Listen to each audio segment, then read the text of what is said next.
Soldiers shot arrows off the cliff, but suddenly a huge monster burst out, shocking all the soldiers present.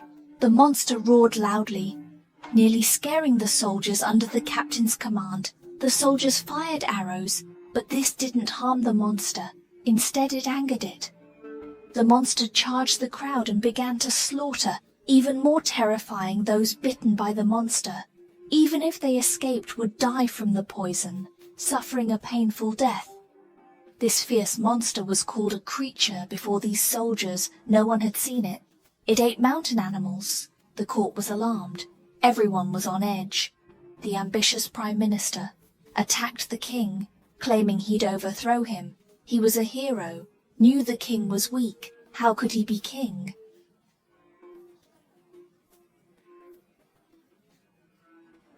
The king was furious in today's court. Most bow to the minister. The king's just a figurehead. The minister spreads rumors to overthrow the king.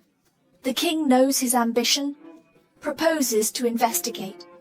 He sends a confidant to invite Yin Qian. Yin Qian's now a hermit, hunting with brother Han. But lately, prey is scarce. Yin Qian senses something's off. Is the monster real?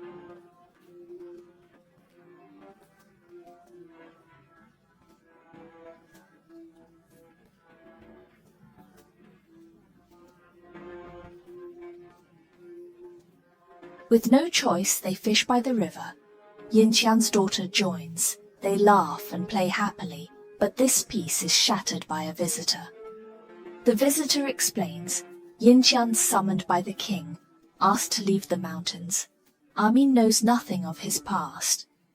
As she ponders, the king arrives unexpectedly, apologizing to Yin Qian 13 years ago. A plague hit the capital. Yin Qian investigated, saw the minister kill victims. He questioned with a survivor, nearly killed by the minister. The king, protecting his man, banished the girl. Han and Yin Qian are close. The girl Yin Qian adopted is now Armin, at the king's urging. On the third morning, Yin Qian starts packing to investigate in the capital. Armin is excited. She's never been to the capital. The three set off, finally reaching the capital. The result surprised Yin Qian greatly. 13 years ago, Seoul was prosperous. Now it's in ruins. Hunger everywhere. They went to eat at a restaurant. The porridge served was like water. Han complained a bit, but the owner claimed only Seoul has food now. This is better than nothing. Before they could eat, Yu suddenly arrived. They found a monster attack scene. The four rushed there. The scene was in a deep place. Blood flowed like a river, bodies were in tatters. They had no food, so they invited a witch to appease spirits and drive away evil. But they were attacked. Everyone died. Armin saw marks on the witch's neck. The nearby tree had the same. Only a little girl witnessed it. According to her, she was just too hungry. Yin Qian sensed something odd. The girl wasn't scared of the witch, so he followed with Han. Saw a man give the girl a basket. Yin Qian told Han to follow him. He went to observe the girl. The man rode off quickly. Han lost him. As for the little girl, the basket was full of food. She shared it with children under Yin Qian's questioning. The girl told the truth. Someone lured her with food to falsely accuse the witch. As Yin Qian pondered, screams came from outside. A man gasped. His caravan was attacked by a witch. Then he died painfully. Upon closer inspection, his body was covered in blisters. Yin Qian split the team. Armin and Yuji handled the body. He and Han went to the attack site. It was equally bloody, but only half the bodies remained. After Yin Qian's investigation, he quickly concluded. He reported to the king. The witches' group's bodies were broken, but not missing parts. Stitched perfectly. Wounds looked weapon-inflicted. They were likely ambushed, made to look like a witch attack. But the caravan's bodies Only half remained, and covered in blisters he fed leaves to a rat. It died quickly from poison, so Yin Tian concluded witches might really exist and possibly spread plague. But to the king now, the prime minister was scarier. He proposed mobilizing troops, claiming to catch witches, actually to protect himself, under the prime minister's orders. Ministers opposed. Troops were needed against Japan. He suggested using tiger hunters. They often catch tigers, skilled with wild beasts. But everyone knew tiger hunters were his private army. The king reluctantly agreed, but only 100 could enter the city, and Yin Tian must lead. The minister counterattacked, using the king's name to recruit strong men for searches. If no strong laborers, families must give up grain. During spring plowing season, people had no seeds, nor labor force. Complaints arose immediately. This move aimed to anger people, preparing for an uprising. Yin Tian and Ah Han saw the team, all old, weak, sick, or disabled. They felt sympathetic. Ah Han sent kids home with food. At this time the tiger hunters arrived, led by Yin Tian's rival, Ah Yong. They faced off immediately. Under their leadership the search team went uphill, but found nothing all day. Ah Yong suggested night searches as monsters often move at night. Yin Tian could only agree. The two led their teams separately. As long as a monster is found, signal flares would be launched while they were searching.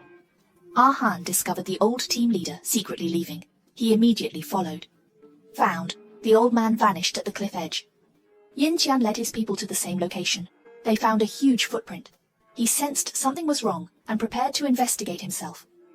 Meanwhile, Ah Yong ordered his men to massacre civilians. Then he attacked Yin Tian's team. The civilians had no means to resist. They were slaughtered mercilessly. Yin Tian and Ah Han, who were excellent in martial arts, killed all attackers, then tasked Amin and Yuzhe to inform the king. Suddenly, a cold arrow struck Ah Han was instantly injured. Both men were captured by the giant king. Amin and Yuzhe were also captured. The one who came was Ah Yong. He was extremely triumphant at this moment. He revealed the truth to Yin Tian. The witch and her cohort were responsible for the massacre. Their goal was to incite public panic. Since they were dissatisfied with the king, the prime minister can then seize the throne. Now if you kill all these people, the plan would be completed. Ah Yong threw Amin and Yuzhe into the cliffs. Just as he was about to execute Yin Tian, the witch monster really appeared at the bottom of the cliff. Most of Ah Yong's army were killed by the witch monster. He hurriedly fled. Yin Tian and Ah Han broke free, headed to the bottom of the cliff to find Amin. Luckily, everyone was safe. Perhaps this is the witch's lair. At the same time, Ah Han found the lost elder, without time for explanations, gave them monster's saliva to smear all over themselves. This would not only protect them from the plague, but shield their scent. The witch monster's strength has declined. They can only rely on hearing and smell all 5 abandoned calm. The witch monster didn't notice due to fullness. After eating, the witch monster obediently went to sleep. Yin Tian found a nearby cave. He was trying to escape with everyone. When the witch monster was suddenly awakened, they ran away in a hurry. Finally, they fell into the river at the cave entrance. At the same time, Ah Yong with the remaining army returned to the city, reported to the Prime Minister that the witch monster really exists. However, the Prime Minister did not care. After all, it's just a creature. Its existence is still good. He wanted to use the public panic to steal the throne. The Prime Minister sent the corpses into the city, explained to them the truth about the witch monster's killings, using potential plague spreads as an excuse. He burnt civilian houses. The civilians were terrified. They gathered together in fear, preparing to seek refuge in the king's palace. On the other side, the several people who jumped into the river to escape ended up at a mysterious palace. The old man helped them solve their doubts. It turned out that this was an underground palace. At the beginning, the first king was greedy for pleasure, especially fond of exotic beasts, so build the palace underground and crossbreed all kinds of exotic beasts. Eventually, a witch was born, was discovered by the Prime Minister at the beginning, then kill all the beasts in it, and the old man couldn't bear to watch the witch die. So they were released along the river. Unexpectedly, the witch ate the corpse of the Germany plague. The body has mutated to become so huge they were about to leave. The witch chased it here. The old man took the initiative to stay after the break. He took out the bell of the year, trying to awaken the memories of the witch and lead it into the cage, then press the switch. The witch was immediately angry, pounced on the old man. The first few people took the opportunity to flee. They were surprised to find that underground palace. It was right below the palace. At this time, the Prime Minister had already led his troops to the gate of the palace. He began to propagate hypocrisy, claimed that it would allow the soldiers to properly settle the people. He went into the palace and faced the king. The people don't know why. They all kowtowed to the Prime Minister and bowed down. The Prime Minister was very proud. In his opinion, the throne was already in his pocket. Just when Yin Qian reported the matter of the witch to the king, the Prime Minister had already led his troops to surround the palace and wounded the king with an arrow. Yin Qian rose up and resisted. Although he is strong in martial arts, but in the end they were outnumbered. Moreover, the king was also held hostage by Ah Yong. Yin Qian was arrested. Prime Minister, wild words, claiming that he would ascend to the throne. However, the ground suddenly shook. Next second, the witch came out of the ground. While the soldiers were rioting, Yin Qian hurriedly fled with the king. The Prime Minister ordered his men to besiege the witches, but no weapon can hurt the witch in the slightest. It even provoked the wrath of the witches. The soldiers are in a bad situation. Fortunately, they pulled out the rope hooks in unison. The crowd worked together to keep the witch in check. Prime Minister, laughing. He was going to take the witch out of the palace gates, let the people see that the king is mediocre and incompetent. He is the hero who captures the witch, but not waiting for him to be happy. Due to the witch monster's struggle, quite a few soldiers were stained with his blood. He was poisoned and died on the spot. The witch broke free, began to massacre soldiers. Yin Qian on the other side knew no witches can be allowed to escape the palace. Otherwise, the people will suffer, unless it is led to an underground palace. He was then blown up.